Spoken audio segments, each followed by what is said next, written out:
Hello guys, welcome to our channel. This is Teja. అయితే పిఠాపురం నియోజకవర్గంలో జనసేన అధినేత పవన్ కళ్యాణ్ గారి పైన పోటీ చేసిన వంగ గీత గారు త్వరలో జనసేన పార్టీలో చేరుతున్నట్లు ఒక సమాచారం అయితే బయటకు వచ్చింది. అదంతా పుకారా, ఎంతవరకు వాస్తవం, ఇవన్నీ కూడా మనతో పాటు డిస్కస్ చేయడానికి ప్రముఖ సీనియర్ జర్నలిస్ట్ ఎమ్మంది రామారావు గారు ఉన్నారు. ఆయన అడిగే ప్రయత్నించారు. నమస్తే సార్. నమస్తే బాబు. సో రీసెంట్గా ఎగ్జిట్ పోల్స్ వచ్చే, అందులో పవన్ కళ్యాణ్ గారు అత్యధిక మెజార్టీతో గెలుస్తారని చెప్పేసి చాలా సర్వేలు అయితే చెప్పేసినాయి.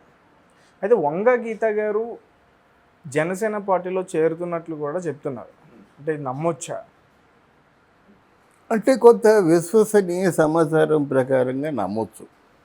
ఇక్కడ ఏమైందంటే రాజకీయంలో చేయాలండి. అంటే వ్యాపారంలో చేయాలి.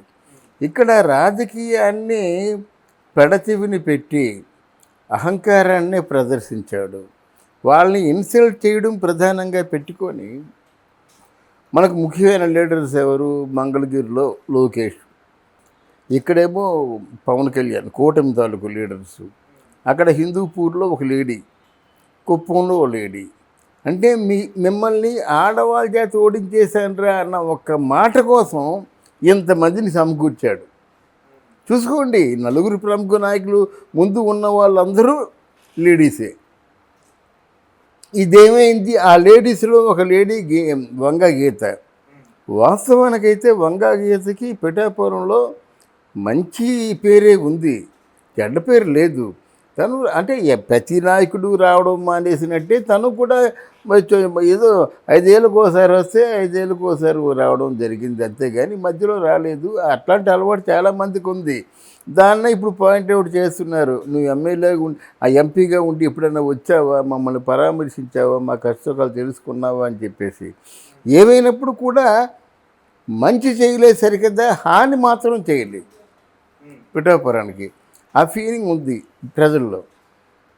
ఇక్కడ ఏమైపోయిందంటే సడన్గా మన పిఠాపురానికి పవన్ కళ్యాణ్ ఎప్పుడైతే దిగాడో అప్పుడు జగన్మోహన్ రెడ్డి కంగు తిన్నాడు.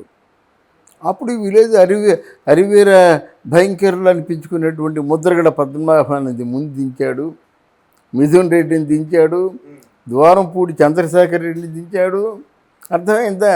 వీళ్ళందరినీ కూడా అంటే ఈ వ్యూహం చుట్టూ మీరు తాలూకు, అంటే మీరు కాకినాడలో ఉన్నటువంటి నియోజకవర్గాల్లో మీరు డాగ కన్ను వేయాలి, వీళ్ళందరూ ఓడిపోవాలి, డిపాజిట్లు కూడా బట్టి ప్రత్యర్థులు రాకుండా చేయాలి, మీ చేతుల్లో పెడుతున్నాను, ఎన్ని కోట్లైనా ఖర్చు పెట్టండి అనేటువంటిది అవుట్ స్టాండింగ్ ఇన్స్ట్రక్షన్స్ ఇచ్చేసి ఆయన లండన్ వెళ్ళిపోయాడు.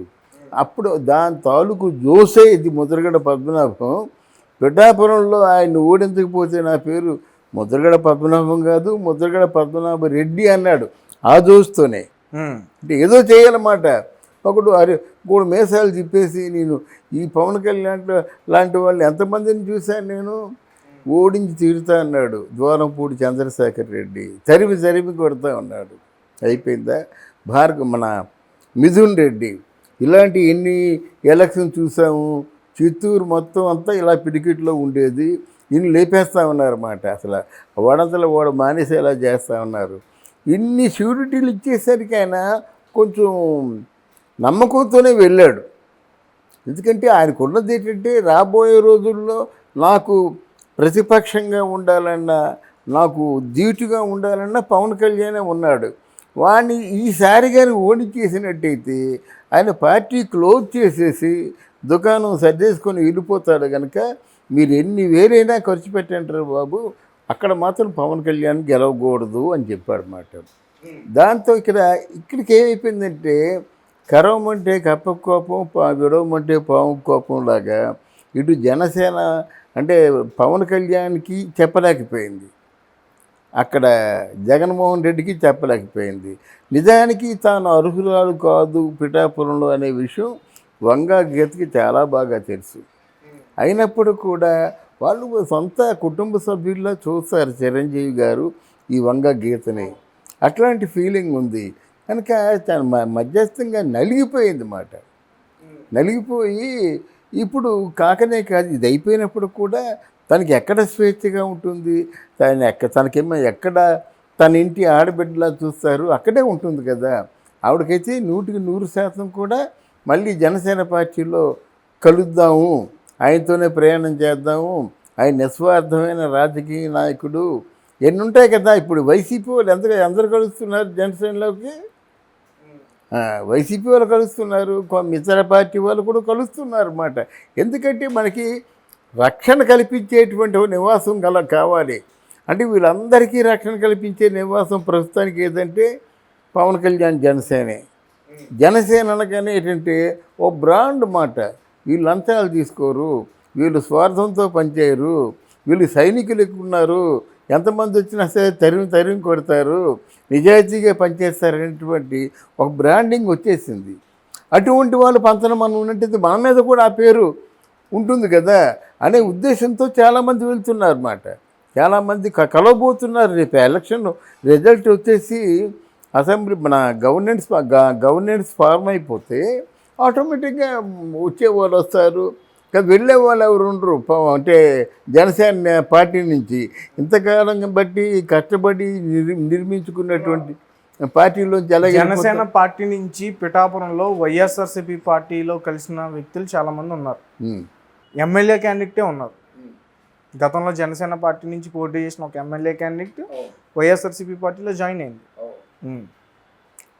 అదేనండి, అక్కడ గతంలో రాజోళ్ళ నుంచి పోటీ చేశాడు రేపాకు వరప్రసాద్. ఆయనకి చేశాడు, ఒక్కడే గెలిచాడు.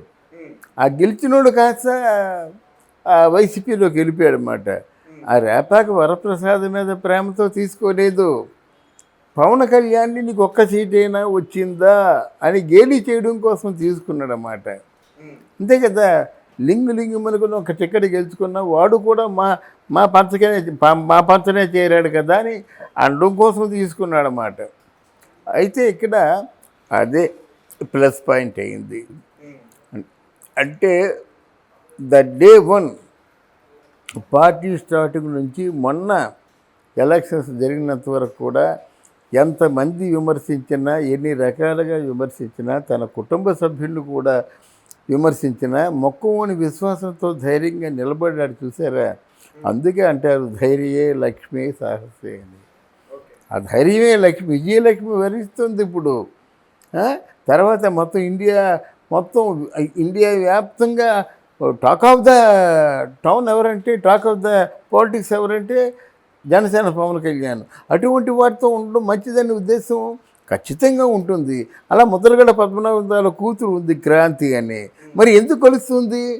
ఓ మంచి చోటు, ఓ మంచి నీడ, అందులో ఉంటే మనకు మంచి పేరు, తృప్తిగా బతకగలం. సో ఇన్ని కారణాల చేత తప్పకుండా వంగ గీత మాత్రం జనసేన పార్టీలో ఉండడం, వెళ్ళడం ఖాయం.